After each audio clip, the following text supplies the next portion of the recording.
ikke der gående båten. Fisker de gjennom og bor i båten. For å få varmevann og stig, for å få vekk lusa.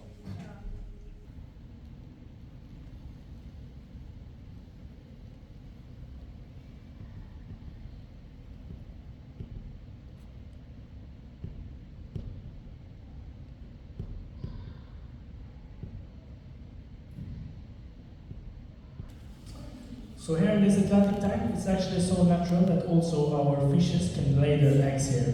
That period usually happens along with the spring.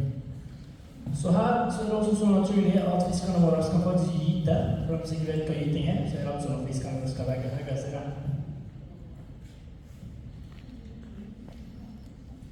Så den blåe her som svømmer rett over lykkerne, det er steinbiten. Dette er da grå steinbit. Det er en av steinbitartene vi har i Norge. Steinbiten, den er en ganske passiv fisk egentlig. Det er veldig mange som spør oss ofte om våre steinbiter som vi har i strømmen er død. Det er de ikke. Det er bare at de har ingen naturlige fiender. Derfor har de ingen grunn til å måtte svømme rundt og gjemme seg. Så de kan bare ligge på bunnen og slappe av når de vil. Steinbiten har også et veldig variert kosthold. Spiser alt fra fisk til krabbe, til strandkrabbe, taskenkrabbe og alt annet skalldyr. Også sjøstjerner og kråkeboller.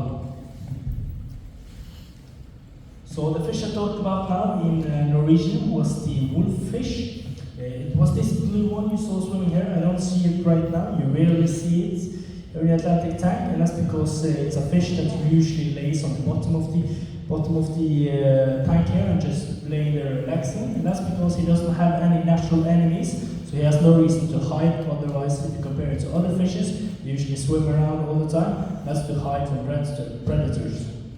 Now the wolffish. He has a really big variety in his what he eats. He usually eats sea urchins and shellfish and other small fishes, and also crabs and other crustaceans. Now this gigantic fish you see right here, this is the Atlantic halibut. This you can find along the coast of Norway and also in the Atlantic Ocean. Now the biggest one we have is about 200 pounds, I would say, which is like 99 kilos. But if you compare it to what they can grow up to, it's really small because the Atlantic halibut can actually grow up to 450 kilos, which is about 900 pounds. And if you compare it, it's a big difference. Now, they can also grow up to 4 meters, and the flow from the floor here into the roof is 4 meters, and then you can just imagine how big an Atlantic halibut can get. Så den enorme flatfisken som du svømmer her, det er da kveita. Dette her er da Atlanterhavsparken, så disse her begynner langs kysten vår i Norge, og også i Atlanterhavet. Så våre største, vi har rundt 20 kveiter her, våre største er rundt 99 kilo og 2 meter lang. Det er jo ganske lite egentlig, hvis du sammenligner det med hva de kan bli til. For Atlanterhavsparken kan bli opp mot 450 kilo og 4 meter faktisk. Og hvis du sammenligner det med glass her for eksempel, for her er jo fra gulvet opp til taket, så er det faktisk 4 meter. Da kan du bare forestille deg hvor stor kveite kan bli. Da kan du faktisk dekke absolutt hele glasset her. Kveite er en fisk som også blir veldig gammel. Den kan bli opp mot 60 år. Det tenker dere kanskje ikke er så gammel. Da hvis du sammenligner det med fisker vi har her, som torskominer for eksempel, der vi har sein, og lyn, og hysa, og langa, og torsken, så blir den som oftest bare 8-12 år, eller 8-20 år normalt sett, men da blir du veldig gammel. Når kveita, hvor liten går, det er alt dette som alder faktisk. Når kveita er ung, så er den ofte på grunt vann, mens når den er gammel, så kan den faktisk gå helt ned til 2000 meter. Kveita, den legger jo også egg, og da går den til ryggen av Atlanterhavet, og da kan den legge opp til 4 millioner egg, og den sjekkes da cirka etter 18 dager. Da blir den første larve, og så stiger den til overflata. Så vet jeg, det er litt gøy når du ser den spise, fordi den er jo ikke en fisk som tygger maten, sånn som alle andre fisker. Denne her er litt mer som en støvsuger som bare suger den i seg. Kveita er også en apex-predator, så vil si at den er hele tiden på jakt. Den har ingen naturlige fiender. Den spiser alt fra kråkeboller, sjøstjerner og fisk, og også andre skalldyr. The fish I was talking about right now was the Atlantic halibut. It's this gigantic flatfish you see swimming here. Now this is the biggest fish we have inside Norway. Now I was talking a bit more about it because these Atlantic halibuts can actually grow up to 60 years. Now that's a lot, because if you compare it to other fishes we have here in the tank, for example the cod family, where we have the cod, the coalfish, the common ling, the pollock and the haddock, they can actually usually just grow up to from around 8 to 12 to 20 years. So if you compare it, the Atlantic halibut gets pretty old. Now how deep you can find these Atlantic halibuts is all depending on their age actually. You see when the Atlantic halibut is young, it usually stays in shallow water. Meanwhile when it's old, it will go then to deeper water. It can actually go down to even 2,000 meters. Now it's a bit funny when you see the Atlantic halibut eating it, because it's not like other fishes here where they chew their food, it just sucks it in like a vacuum cleaner. So all these black and like dark blue fishes you see here, this is the coalfish. Now the coalfish is the fish that we have the most of here, which you probably can see. Now this is a fish that is also in the cod family, and many people mix it with other cod fishes, for example the pollock and the haddock. Now I can see why, but if you know what to look for, it's really easy to separate them. Because if you see on the side here, you see it has a side line which is just straight. Meanwhile on the other fishes, they are actually bent. There you can easily see what is a coalfish, what is a pollock, and what is a haddock. Now, the side line I was talking about now, it's interesting because it's actually a sense organ also. So it works kind of like saying an outside tongue, which the fishes use to navigate in the water and therefore find food. So say for example I'm throwing out some fish to them, then they will know where the splash is coming from, they can sense different types of movement and pressure in the water, therefore it's much easier for them to navigate. This is the cod. Now the cod is maybe the most known fish in the entire Norway. If you see under here, under his chin, he has a beard. This, same way as the sideline, works as a sense organ, which the cod uses to navigate the water, therefore find food. Så fisken jeg snakket litt om nå, det var jo da sei. Det snakket jeg litt om på engelsk nå. Og sei er jo kanskje den fisken vi har mest av i denne stordagen, som dere kanskje ser. Vi har jo veldig mye småsei nå, det er jo fordi vi akkurat har puttet dem inn. Vi har faktisk to forskjellige stimer av sei, og det er litt kult. Vi har jo en sei som er veldig små sei som svømmer i stim, så har vi en litt sånn middagsstor sei som svømmer i stim. Nå sei det er jo en torskefisk, det er veldig mange som sammenligner seien med spesielt liv, som også er torskefamilien. Og det skjønner jeg, men hvis du vet hvordan jeg ser det, så er det faktisk veldig lett å separere. Og hvis du ser på sidelinjen her til en sei, så ser du at den er helt rett, mens på lyn og hysa, som noen også klarer å sammenligne med, så ser du at den er helt rett, mens på lyn og hysa så er den skeiv og den er litt bøyd. Da ser du veldig lett hva som er sei, hva som er lyn og hva som er hyse. Hysa har jo selvfølgelig også den svarte flekken midt på seg, og det gjør også at det blir lettere sammen med her. So this is the conger eel. I'm just going to talk quick about it. This is actually the biggest eel in the entire world. It can grow up to 3.5 meters, meanwhile our biggest one is 2.5 meters. And what's interesting about it is that you see it's a bit bleak now. It usually is very dark blue and it's black actually. Now you see it's a much bleaker and a bit white. That's because this guy is carrying his eggs. And when the conger eel lays his eggs, he will use so much energy that he will actually get so much bleaker and he will actually lose teeth. He can get some wounds also actually. That's because he uses all this energy, and what happens when he's done? He will just die. That's because he doesn't have any energy left to live. Så jeg skal bare si kjapt om havåren, for det er veldig interessant. Dette er den største ålen i hele verden. Og dere ser at den er veldig bleik, og havåren er vanligvis litt svart og mørkeblå. Og grunnen til det er fordi nå bærer han egg, da er det en øyeperiode. Og når han er i en øyeperiode, så vil han bli litt bleikere. Og han vil miste tenner, og han vil få sår. Og det er fordi han bruker så mye energi på det. Og det som til slutt skjer, er at han dør. Det er fordi da har han ikke noe energi igjen, og da klarer ikke han fortsatt å leve. Ok, men da er vi to for fôr, og jeg skal ikke prate noe mer, men da må vi i hvert fall gi en stor applaus til dere. Give a big applause to my diver here.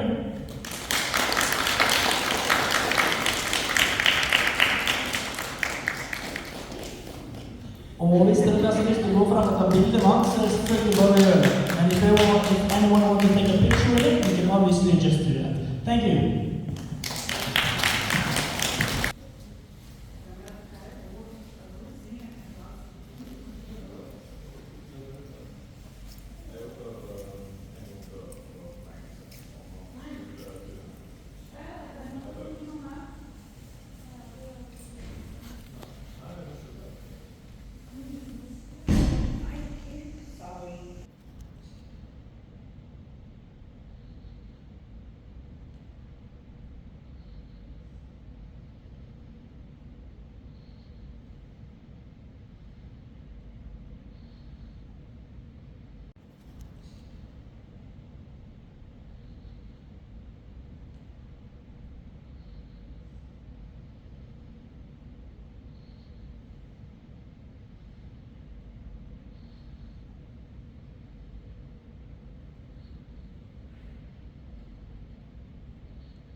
komma ihop. Ja. Or then bone traps.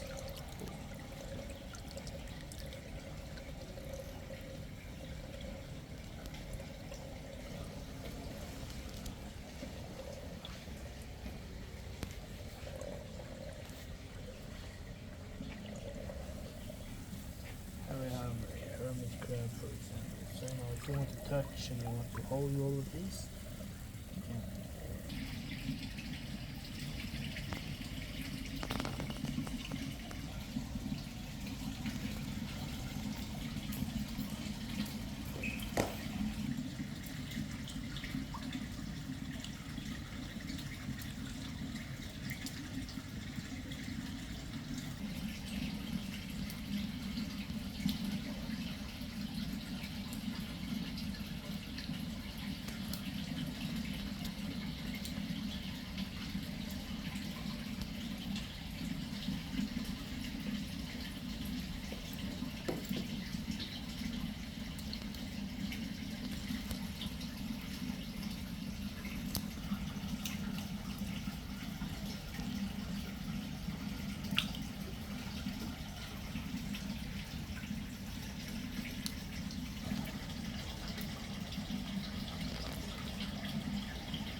Yes, I know you're waiting. And they look so nice.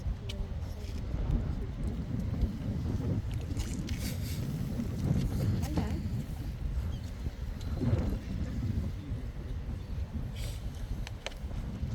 Is there another otter over there? On Cafeteria.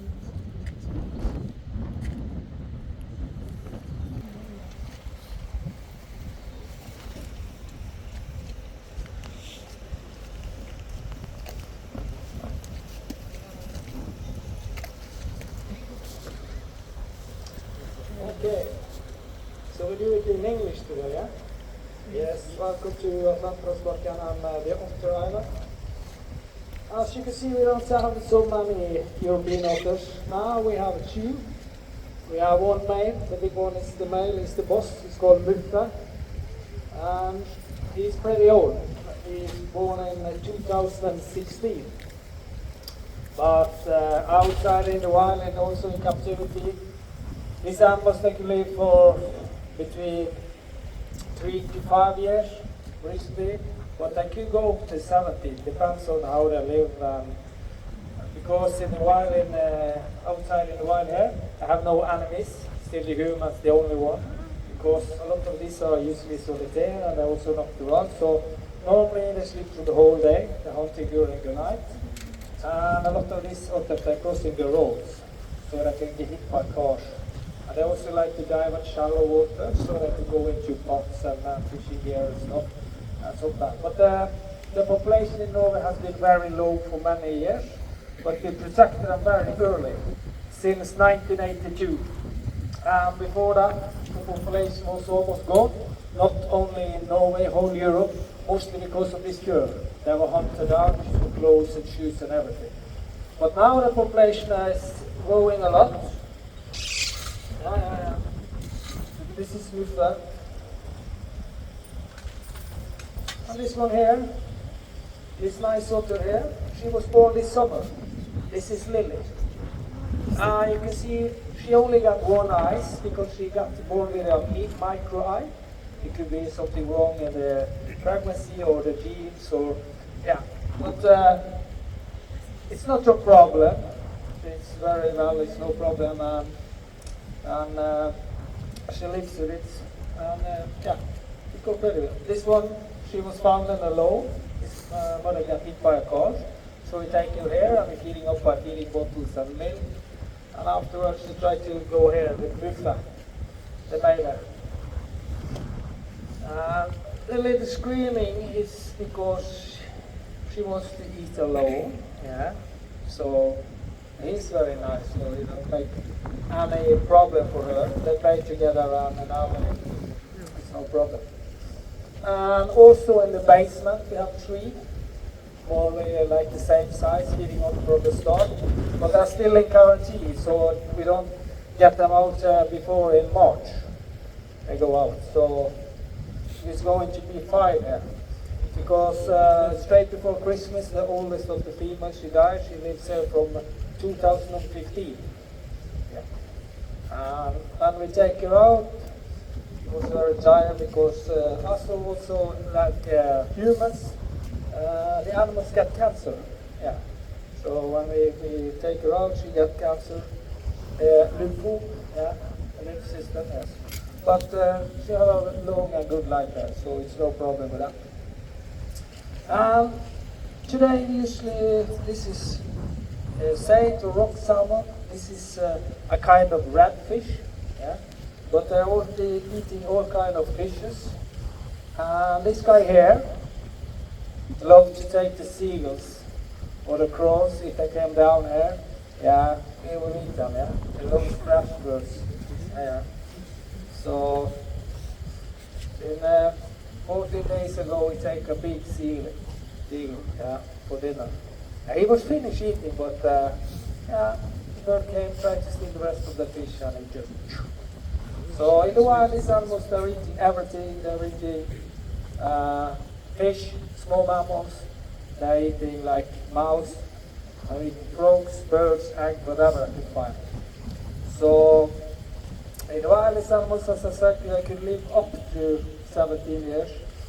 And as I said, I also been protected for a very long time in Norway, mostly because of this year. And these animals, they have maybe the tightest fear of every animal on the whole planet, the fear of them. They have between 70 to 80, maybe 100,000 hair on a square centimeter. So, yeah. If you look at the animals, you see 2% of the fur. Yeah. So they can live everywhere. And here in Norway, if you go further north, it will be very, very cold. It's not cold here, but if you go further north, it will be very cold. It's no problem for these animals to stay out the whole year. And the water we have here, it's no filter system and the whole aquarium. We take the water from 42 meters deep. And this is the water at 42 meters deep. Just pump the water in and take it back to the sea. And the nice thing with that is that you see the kelp start growing again when the lights come back. For the otters, when they go into the salt water, they always go to the fresh water. We have some fresh water here, and they feed the pure, and they go into the lighthouse because it's their home. Yeah, they have PlayStation and TV and everything. So, it's just so high, they want to stay there in the. Yeah, so it's a little bit nicer when it's cold or rainy outside, but it's no problem for this to stay out. So, yeah. We feed them twice a day, in the morning when the lights start to clear, in the evening like now. And yeah, it depends. This guy eats about a small kilo every meal. Not so much of Lily, but yeah, actually Europe's gonna eat more.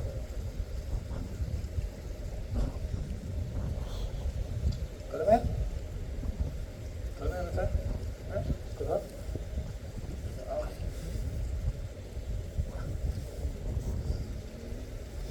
Yeah, this the males, they could be about 1 meter long and they could weigh up to 15 kilo. But the European otters, they don't live in big families. They used to be solitary animals. So they just get together, and before the females get the cubs, the males is gone. And it's normal for these animals to have in the wild 2 to 3 cubs every summer.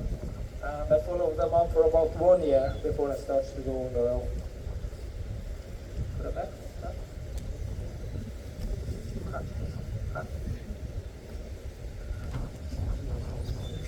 I see the birds now. He wants to have a bird. Yeah?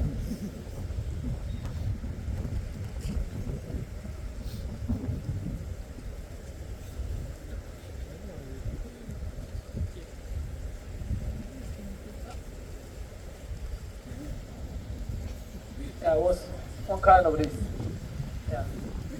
Because this seagull, this one here is born last year.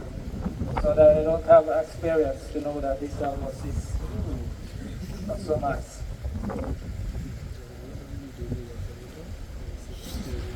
You have some questions? Spørsmål?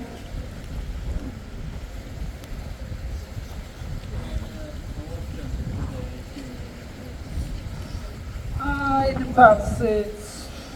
Sometimes it could be. Don't happen every day.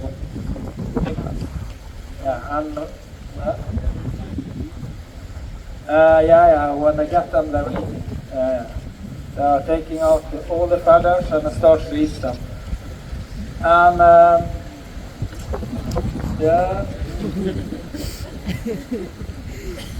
because we found out that this fresh cast of these birds is very delicious, better than 2-day-old fish. Yeah. But in the start, you know, the blackbird, they crow, they can chew and chew, they're intelligent birds. So one is standing in front of the otters, the other one take him in the tail. When he turn around, they steal the fish. Yeah, but if they find that they can play with them, so he just live with the attack them. So, yeah. But they eat them how often you get them.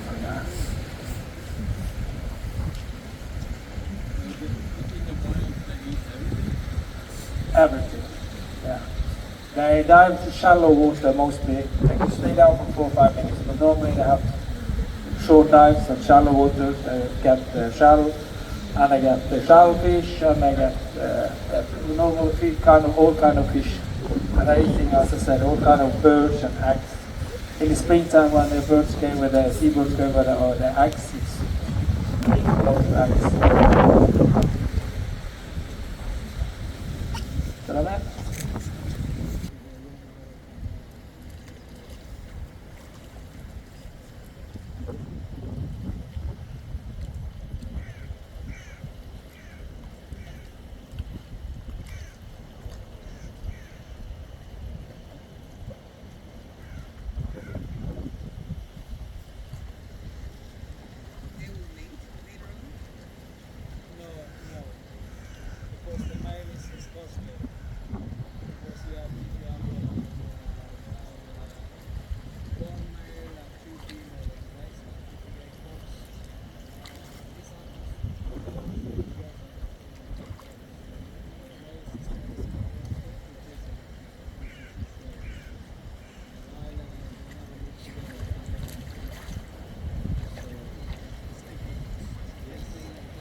Normally they come on shore because they want to have the fish, but they are not so hungry today. So we see. But this species of penguins we have is called humboldt penguins. Normally these penguins they live on the coast of Chile and Peru. But the penguins we have here is they are on a breeding program, so we get them from Germany, Spain, and some from Denmark. And a lot of them are also born here. The houses behind me here, it's their nest. I use this every spring. But they can have the eggs the whole year, but normally it's during the spring. And here with us is normally in April or May. These birds they normally have 1 to 2 eggs, and they stay at the eggs for about 40 to 42 days. So no one's going to come on shore today. No. But when these penguins live in the wild, they just come on shore in the breeding period, and after the breeding period they change their feather. They're molting, they do this 4 times a year. And here with us it's normally in August, after they go from the nest to the water with the babies. These penguins they can live in captivity for about 30 years. Out in the wild is living less, it's between 20 and 25. So yeah, they don't live so long. The harbour seas they could live for about 55, but yeah, about 25 to 30 years is very good for a bird to be.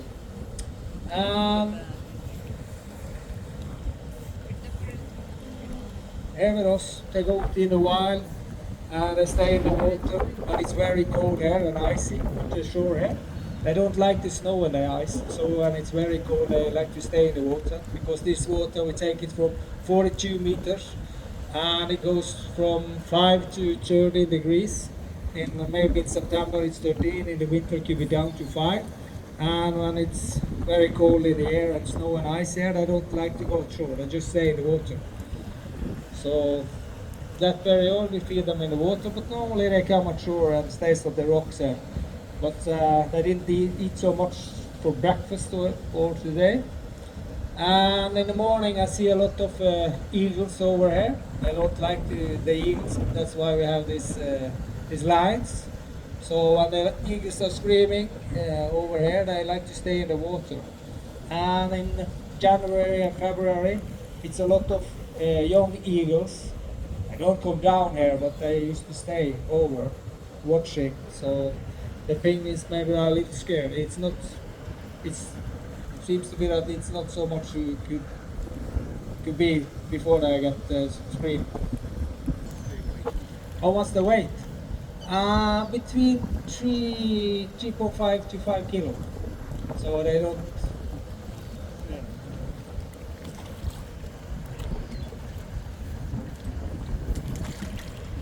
Yeah, they're pretty fast. They uses the wings to fly through the water. So.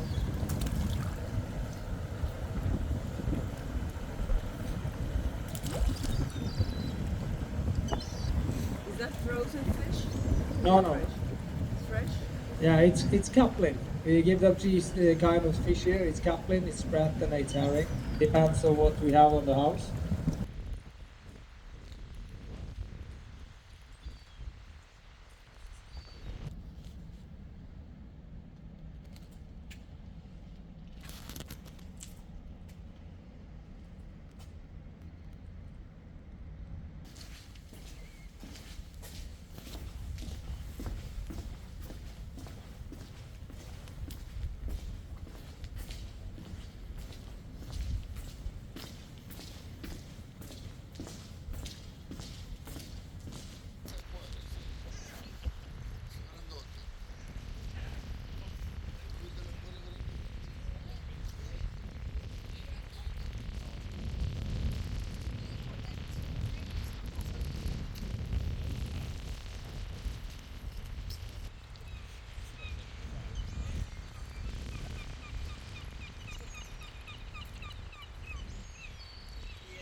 swans and, well, some of the younger swans at least. The youngest boys. And then on the island are our oldest seals. For example, the one that is called Silla, that's a female, she's 30 years old. And harbour seals, you guys, can actually get quite old. We say like out there in the wild, they can live for about 30-35 years on an average, while in captivity, we know they can live for up to 50 years. So, Silla out there is now 30, so we can see some parts, like some changes, especially in her eyes, that her sight isn't the best as it used to be, especially in the fall and the spring when the sun is quite low, because then if we try to throw a fish to her, she sometimes have problems with like seeing the fish coming, and then it just goes straight into the fish instead. So we like to hand feed, and that way we can also have full control over who gets who, especially now when all the seagulls are here, because they are crazy and they are stealing all the time. Oh, there's the fifth one. Okay, perfect. Hei, dasken. Skal du ha? Skal du bort på steinen der? Ja, bra. Right, so the fifth one that I have here, he has his own rock, to be honest. No, I think I'll just have it like that. And then we're going over here to feed this one. So we made him his own rock because he is 10 years old. The other ones over there are younger. I'll introduce you guys to them after this. But this one is 10 years old. He is actually from an aquarium in Denmark. We got him from, in 2021, if I'm not mistaken now. Time goes by so quickly, but yeah, we got him there. There you go. And he loves to steal the food, especially from the boys here and the ones out there. So just to keep the peace a little bit, that is why we made him his own rock, his own place to be out there, where none of the other ones will come and steal from him. And of course, it's a little more quiet in here, so I'll leave that stuff. So over here are Oscar. He is 6 years old. Odin here is 3, and then the half brother in the middle is also 6 years old. So now you have different ages on these ones. There you go. And I'm feeding with herring, by the way. But some of them are cut in half, some of them are just a whole herring. It's a little bit easier for them to swallow, especially the baby boy that is not here right now. But I don't know if you've noticed, but I had a tiny one here. He is 1.5 years old. And for him to eat like whole herring is not that big of a problem. But it's easier for him to if I just feed him with a half herring instead. So, you have, but take a look also on how they eat, because they just swallow the fish straight down.